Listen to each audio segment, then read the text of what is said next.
कल्याण jewellers India private limited ये company अपने पिछले 20 दिनों से कंटिन्यू शेयर में गिरावट दिखा रही है। आखिर ऐसा क्यों हो रहा है? क्या है इसके पीछे रीज़न? चलिए देखते हैं और किस तरह से आप इसमें अपना पैसा डबल या ट्रिपल कर सकते हैं आने वाले कुछ समय में। सब कुछ देखेंगे, पूरी स्ट्रेटेजी लेकर आए हैं कि किस तरह से आप अपना अच्छा खासा पैसा इस गिरते शेयर में बना सकते हैं। मेरा नाम है पारस, आप देख रहे हैं डीट्स एंड डाटा। चलिए शुरू करते हैं। अगर हम कल्याण ज्वेलर्स के चार्ट की तरफ नज़र डालें तो ये लगभग 10 तारीख से गिरना शुरू हुआ था और आज 27 तारीख है। 27 तारीख तक ये लगभग 800 रुपये का था और आज ये लगभग 400 रुपये के आसपास ट्रेड कर रहा है। लगभग ये 50% से डाउन है पिछले 20 दिनों में। आखिर ऐसा क्यों हुआ? क्या है इसके पीछे के रीज़न और कैसे कर सकते हैं इसमें ख़रीदारी या बिकवाली? चलिए देखते हैं। हम कुछ रीज़न्स की बात करते हैं।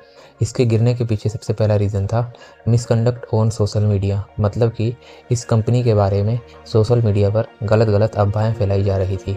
ये कंपनी गलत तरीके से अपना काम या बिजनेस कर रही है।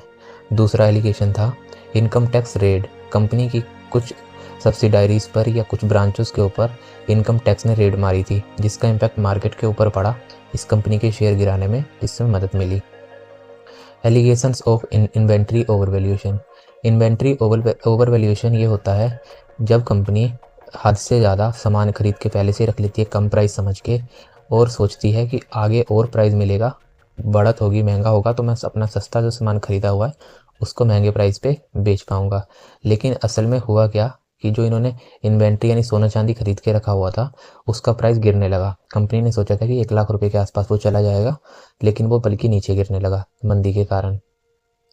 तो इसकी वजह से कंपनी का शेयर एक गिरावट आने में ये भी एक रीज़न है। FIR field against promoter. एक एफआईआर फील्ड हुई थी इसके प्रमोटर के खिलाफ, ये भी एक रीज़न है। जीएसटी पेनल्टी लगी थी कंपनी के ऊपर। Increasing pledge stake of promoters और the company denies IT raid and paying bribe. तो ये कुछ रीज़न थे जिसकी वजह से कंपनी के शेयर पिछले 20 दिनों में 50% से ज़्यादा गिर गए हैं। चलिए देखते हैं क्या है मौके, इसको ख़रीदा जा सकता है या बेचा जा सकता है, या पैसे कैसे डबल इसमें बनेंगे। फिर से हम इसके चार्ट की तरफ आ जाते हैं।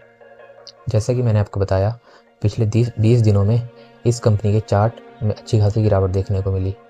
अब इसके थोड़ा फाइनेंशियल की तरफ चलते हैं एक बार। 437 रुपये पे ये शेयर ट्रेड कर रहा है। मार्केट कैपिटल जो है 45,000 करोड़ रुपए का है। इसका जो शेयर है 437 करोड़ रुपए का है, जिसकी बुक वैल्यू 42 करोड़ रुपए है। तो ये अभी जो ट्रेड कर रहा है लगभग 10 गुना अब बुक वैल्यू इसकी चल रही है। ट्रेड हाई है, 10 टाइम बुक वैल्यू इसके ऊपर ट्रेड कर रहा है, जो कि नहीं करना चाहिए, मतलब ओवर वैल्यूड अभी भी है ये। 800 रुपये से 400 रुपये फिर भी ओवर वैल्यूड है। अब इसको देखते हैं। ROCE भी बढ़िया है, ROE भी बढ़िया है, फेस वैल्यू चलो 10 रुपये है। अब इसमें कुछ चीज़ें देखते हैं। PE भी 72 का, थोड़ा ज़्यादा ही है, इसीलिए मैंने आपको बताया कि ओवर वैल्यूड है, क्योंकि बुक वैल्यू इसकी बहुत ज़्यादा होगी। जैसा कि इसके कुछ प्रो कॉन्स देख लेते हैं कि जैसे प्रोज हैं, प्रोज ज़्यादा है, आप देख सकते हैं, कॉन्स कम है। गुड क्वार्टर इसका गया है 176% के CGR के साथ 5 साल में। मतलब कि 176% का मतलब ये है कि लगभग सपोज करो कि 200 मान लेते हैं इसको, क्योंकि 176 200 पास में ही है। अगर कंपनी 100 करोड़ रुपए का मुनाफा कमाती है तो उसके ऊपर उसको हर साल डबल से भी ज़्यादा, यानी कि 100 का 200 बन रहा है उसका, और 200 का 400, ऐसे। मतलब कि मैं आपको बताता हूँ, अगर आज कंपनी ने 200 करोड़ रुपया कमाया तो उसका 200%, यानी कि 400 रुपये अगले उसने उसमें कमाया। तो इस तरह से उसने साल दर साल उसने अपनी बढ़त करती गई कंपनी। ये कंपाउंडेड लिखा होता है, जो ऐसे लिखा होता है ना, ग्रोथ जो है 176%, एक कंपाउंडेड बेसिस पे लिखी हुई होती है। और आप यहाँ पे देखेंगे डेबिटर डेज, मतलब कि जो पैसा कंपनी ने सामान बेचा होता है उसका पैसा जो है वो जल्दी इनको वापस मिल रहा है। मतलब पहले 122 दिन में पैसा वापस मिलता था, अभी 96 दिन में पैसा वापस मिल जा रहा है। मतलब वर्किंग कैपिटल जल्दी जल्दी इसको इसके पास आ रही है। और साथ में ये डेबिटर डेज भी बोलते हैं इसको। अब आप जैसे कि मैंने आपको बताया 10 टाइम, आप यहाँ पे देख सकते हैं, इधर भी लिखा हुआ है 10 टाइम बुक वैल्यू से ज़्यादा पे शेयर ट्रेड कर रहा है। 2-3 होती है वो सही रहता है, या उससे भी कम तो और भी सही रहता है।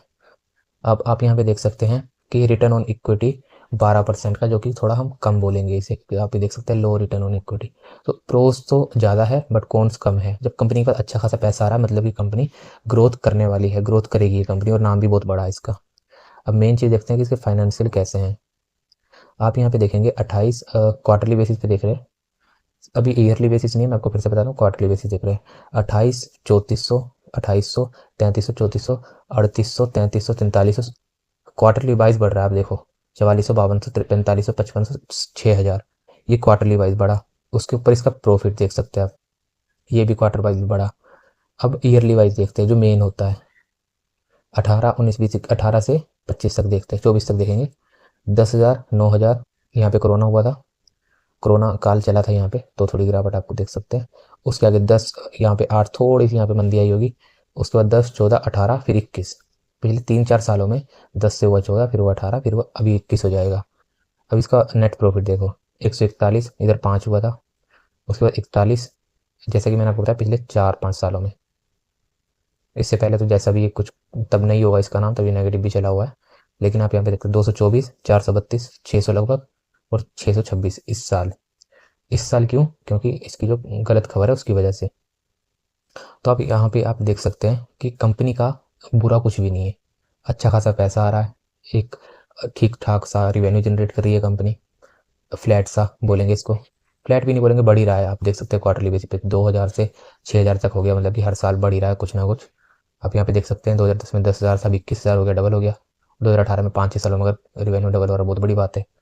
और आप साथ में यहाँ पे देख सकते हैं ऑपरेटिंग प्रॉफिट जो है, क्योंकि इस बिजनेस में कम होता है क्योंकि सोना चांदी है, तो वहाँ पे जो ऑपरेटिंग प्रॉफिट मार्जिन है वो क्वार्टरली वाइज थोड़ा थोड़ा कम होता जा रहा है, जो कि थोड़ा गलत भी है। लेकिन हाँ, इतना गलत भी नहीं है कि 8-9% से 5 पे रह गया है।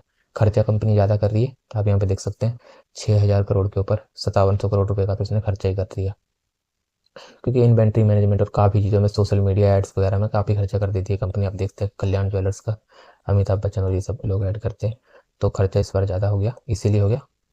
तो ये थी कुछ इसकी अहम बातें। अब देखते हैं शेयर को खरीदना चाहिए बेचना चाहिए।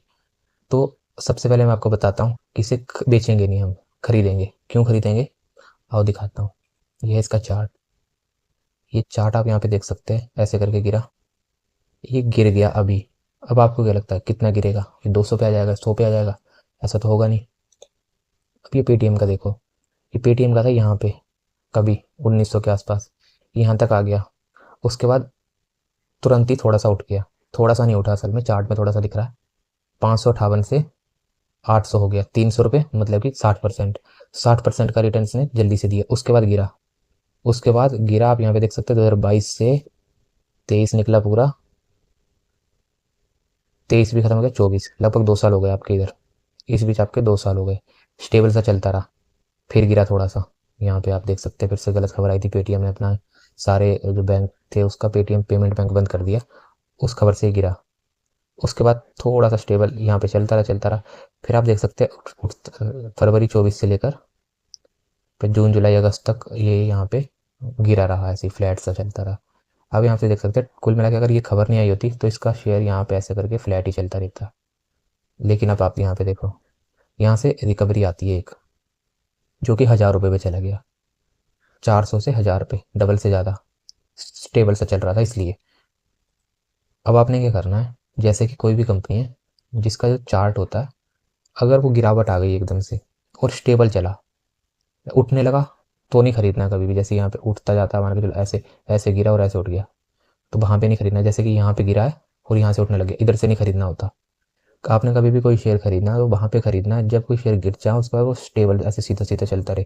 जैसे कि मान के चलो ये तो कंपनी ठीक है, अच्छी कंपनी है, पर इतनी भी अच्छी कंपनी नहीं। जैसे कि यहाँ पे गिर गया, अब ऐसे करके थोड़ा अपना 5% के आसपास ऐसे चला हुआ है, वहाँ पे आपने खरीदना। अगर कोई लगभग 6 महीने तक हो गया ऐसे स्टेबल करके चला हुआ, जैसे यहाँ पे भी आप देख सकते हैं फरवरी से लेकर जुलाई, जून जुलाई तक स्टेबल चलता रहा, तो यहाँ पर इसमें बाइंग बनती है। ऐसे में जब वो स्टेबल हो जाए, साइडवेज जिसको बोलते हैं, साइडवेज वो चलता रहे। लेकिन ऐसा नहीं कि आज गिर गया और कल को उठने लग पड़ा और आपने सोचा कि यार उठ रहा है वापस रिकवरी होगी खरीद लेता, तो वहाँ पे आप ऑपरेटर के ट्रैप में फंस जाओगे। वहाँ पे ऑपरेटर कुछ पैसा लगाता है, वो कस्टमर जो होते हैं रिटेल इन्वेस्टर, उसको ठगने के लिए कि हाँ, इन्वेस्टर रिटेलर सोचेंगे कि जल्दी से खरीद लेते हैं, उठने लगा तो फिर से रिकवरी आ जाएगी तो खरीद लेते हैं। वहाँ पे जो होता है रिटेलर वो फंस जाता है। तो वहाँ पे नहीं खरीदना, आपने गिरा और एकदम से उठा, वहाँ पे नहीं खरीदना, क्योंकि थोड़ा साइड वेव चलने लग पड़े तो आपने वहाँ पे इसको खरीदना होता है, क्योंकि साइड वेव जब चलेगा तो आज नहीं तो कल रिकवरी आएगी। अगर गिरावट आएगी, मान के चलो आपने खरीदा इधर कहीं पे साइडवेज के चक्कर में, और यहाँ पे चलो ये तो इसमें तो ज़्यादा ही ऊपर नीचे ये चलता रहा शेयर, ये काफ़ी ज़्यादा गैप है क्योंकि मैंने सारा साल का लगाया हुआ, लेकिन ऑल टाइम का लगाया हुआ चार्ट, इसलिए ऐसा दिख रहा है।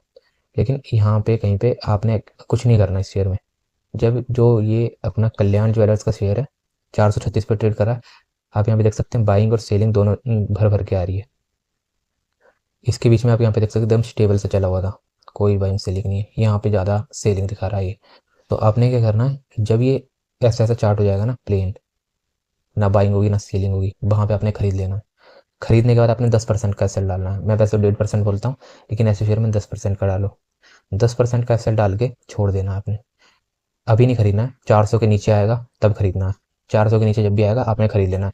10% का एसएल डाल के छोड़ देना है, क्योंकि अगर और ज़्यादा गिरेगा तो बर्बाद होने से बच जाओगे। 10% का लॉस होगा, मान के चलो 1 लाख लगाए तो 10,000 का नुकसान होगा, बच जाओगे, 90,000 आपके हाथ में। लेकिन सपोज करो जो हमारी स्ट्रेटेजी है कि यार साइडवेज हो जाएगा और हमने खरीद लेना है, और वहाँ से अगर ये जो रेंज आपने सोची 10% तक की, 5% गिर गया फिर उठ गया, स्टॉप लॉस भी हिट नहीं होगा, आपका शेयर भी आपके पोर्टफोलियो में पड़ा रहेगा, और वहाँ से रिकवरी आई तो मानोगे नहीं, रिकवरी आएगी तो 400 का, अगर मैं नहीं बोलता 800 हो, 600 रुपया हो गया अगर, तो 50% से आपका प्रॉफिट, मतलब कि 1 लाख के सीधे 50,000 बन जाएंगे, और थोड़े से दिन में बन जाएंगे, क्योंकि रिकवरी तो अभी आ जाएगी। मान लो चलो आप खरीद लोगे थोड़े टाइम बाद ही, तुरंत नहीं खरीदना है, जैसे उठने लगा तो नहीं खरीदना, उठने से पहले खरीद लिया तो सही है, नहीं तो उठने लगा अगर अभी उठ जाएगा तो मत खरीदना, साइडवेज हो जाएगा तब खरीदना है। अगर अभी खरीद लिया सबसे पहले ही, जैसे मान के चलो आज ही खरीद लिया और कल से उठने लगा तो ठीक है, लेकिन हाँ अगर आपने उठने लगा और फिर खरीदा तो आप एकदम गलत हो। मान के चलो 5% उठ गया और आपने सोचा अब खरीद लेता हूँ, तो आप गलत हो। तो ना आप एसएल डाल पाओगे उसके ऊपर, क्योंकि वो तो हिट हो जाएगा, तो अगले दिन ही 5% गिरेगा, 5% और गिर जाएगा, वो आपका खत्म। तो आपने साइडवेज चलने देना है। 6 महीने चलेगा, 4 महीने भी, मिनिमम 4 महीने तो चले, 4 महीने चलेगा, एसएल आपका हिट हो जाएगा, और 4 महीने चलेगा आपका। फिर उसके बाद आपने, अगर आपका एसएल हिट होना होगा तो 4 महीने के अंदर हो जाएगा, नहीं तो आपका शेयर ऊपर भागेगा। एक अच्छी खबर आ जाएगी कि यहाँ अच्छा क्वार्टर हो गया, कुछ भी हो गया, 400 का फिर से 600 700 800 हो जाएगा, क्योंकि कंपनी का ये यहाँ पे आप देख सकते हैं, यहाँ पे सपोर्ट और रेजिस्टेंस यहीं चलता था, 632 से 800 के बीच में चलता आया है। आप यहाँ पे देख सकते हैं, मैं ऑल टाइम दिखाता हूँ आपको, ये देखो मैक्सिमम ये पिछले ना, ये चलो ऑल टाइम नहीं है, ये 1 साल का, चलो पूरे सालों की इनकी शुरुआत से ग्रोथ है, तो ऑल टाइम में तो कुछ सपोर्ट रेजिस्टेंस दिखता देख भी नहीं सकते हम लोग, पर चलो कोई बात नहीं। पर लेकिन हाँ, जैसा कि मैंने आपको बताया कि इस शेयर में अगर हम 24 से बात करें, जैसे कि पिछले 4 सालों की हम बात कर रहे थे, तो अच्छा नई लिस्टिंग है इस कंपनी की भी, तो उसमें क्या ही हम देखेंगे। हाँ नई लिस्टिंग है इस कंपनी की, शायद 2021-22 में ही लिस्ट हुई है, इसलिए ज़्यादा बड़ा चार्ट तो इसमें है भी नहीं, लेकिन चलो कोई बात नहीं। जैसे मैंने आपको बताया कि साइडवेज हो जाएगा तभी खरीदना, तभी आपका अच्छा खासा प्रॉफिट बनेगा। लेकिन अगर अभी उठने लग पड़ा, गिरने के साथ ही उठने लग पड़ा, तो आपने बाइंग नहीं करनी, क्योंकि वहाँ पे आप ट्रैप में फंस जाओगे ऑपरेटर के, कि वहाँ पे वो एसएल हिट करवाने के लिए करते हैं, क्योंकि किसी ने सेलिंग कर रखी होगी, इसमें शॉर्ट किया होगा इसको ऑप्शंस में भी, किसी भी चीज़ में, तो जब शेयर भागता है तो सब ऑप्शंस भी उल्टे चलते हैं और सब कुछ पलट जाता है सब कुछ। तो एक बार हर तरीके से इंट्राडे में भी जाएगा पैसा, और हर तरीके से तो साइडवेज होगा तब खरीदना है, या तो अगर अभी खरीद लेना है थोड़ा सा रिस्क लेकर तो प्रॉफिट हो जाएगा, लेकिन अभी मत खरीदना, क्योंकि अभी पता नहीं और गिर जाए 300 पे हो जाए, पता थोड़ी ना होता कुछ। लेकिन चलो यहाँ पे थोड़ा सा उठा भी है, लेकिन इस इतने से उठने से कुछ नहीं होता। तो जैसे आज भी तो 5% गिरा ही है, तो ऐसा नहीं करना है, आपने इसको अच्छे से गिरने देना, थोड़ा अच्छे से गिरेगा, उसके बाद थोड़ा साइडवेज होगा फिर आपने खरीदना है। ऐसा नहीं कि गिर गया फिर उठ गया फिर खरीद लिया। तो ये था इसके ऊपर, पैसा बनेगा इसमें, 400 का 800 भी हो सकता है वापस, मान के चलो 300 तक आ गया तो 300 का भी 800 हो सकता है, 1000 भी जा सकता है जाने को, तो हो तो कुछ भी सकता है। लेकिन आपने खरीदना अपने रिस्क पे खरीदना है, क्योंकि मैंने तो आपको, मेरा काम है बताना, तो फिर मैंने आपको बता दिया। अगर वीडियो पसंद आई तो लाइक करिए, चैनल को सब्सक्राइब करिए, क्योंकि ऐसे ही जहाँ पे आप फंसने वाले होते हो तो वहाँ पे हम लोग अच्छी स्ट्रेटेजी बनाते हैं। कोई भी मार्केट का रिजल्ट आता है तो लाइव एकदम आपको वीडियो बना के बता देते हैं। तो अगर वीडियो पसंद आई हो और आपको अच्छा लगा हो कंटेंट, तो लाइक करिए, शेयर करिए, कमेंट जरूर करिए, कमेंट करके, और आपका कोई सवाल है तो कमेंट करके ज़रूर पूछ सकते हैं। मिलते हैं नेक्स्ट वीडियो में, टेक केयर।